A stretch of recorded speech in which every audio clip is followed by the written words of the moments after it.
बिस्मिल्लाहिर्रहमानिर्रहीम। देसी हिकमत टिप्स चैनल देखने वाले तमाम मेरे नाज़रीन को मेरी तरफ से अस्सलाम वालेकुम वरहमतुल्लाहि वबरकातुहू। दोस्तों, उम्मीद है कि आप सब ठीक होंगे। दोस्तों, आज का जो हमारा मौजू है वो उन दोस्तों के लिए है, उन बहनों के लिए है जिनके जिस्म से बदबू आती है, पसीने की वजह से आती है या वैसे आती है। उनके लिए ये बहुत ही ज़बरदस्त देसी टोटका। बदन की बदबू की वजह से इंसान ख़ुद परेशान होता है, बदबू की वजह से दूसरे लोग भी परेशान होते हैं, और बदबू की वजह से ही इंसान जो है वो किसी महफ़िल को अटेंड नहीं कर सकता। जिस्म की बदबू की वजह से बीवी का खवा से नाक चढ़ाना, जिस्म की बदबू की वजह से ही दोस्तों का इज़हार नाराज़गी करना, बदबू की वजह से ही बीवी का अलहदा कमरे में सोना, जिस्म की बदबू की वजह से बच्चों का बाप के पास जाने से गिला करना। आज आपको बदन की बदबू को ख़त्म करने का एक देसी आपको टिप्स बताऊंगा।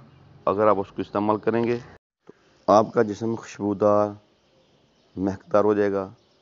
हर कोई आपके पास बैठेगा, आपसे मिलेगा, आपसे पूछेगा कि तुमने क्या इस्तेमाल किया। दोस्तों, वो क्या चीज़ है वो सुन लें और आप उसको इस्तेमाल करें। इंशाल्लाह आपके इसको इस्तेमाल करते ही आपका जिस्म खुशबूदार हो जाएगा। दोस्तों, जो टिप्स है वो सुन लें। आम का आपने छिलका लेना है, छाल लेनी है।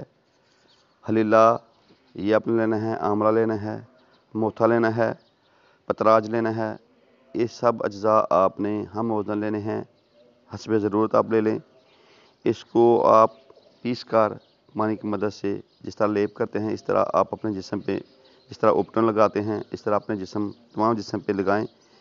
लगाने के बाद 2-4 मिनट बाद, 10 मिनट बाद आप नहा लें।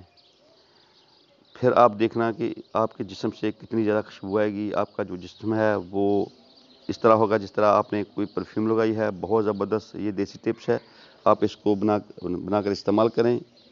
बहुत ज़्यादा आपको इससे फ़ायदा होगा, आपके जो जिस्म की बदबू है वो ख़त्म हो जाएगी। दोस्तों, आप दीजिए देसी हिकमत टिप्स से हमें इजाज़त। अल्लाह ताला हम सब का हामी नासर। अस्सलाम वालेकुम वरहमतुल्लाहि वबरकातुहू।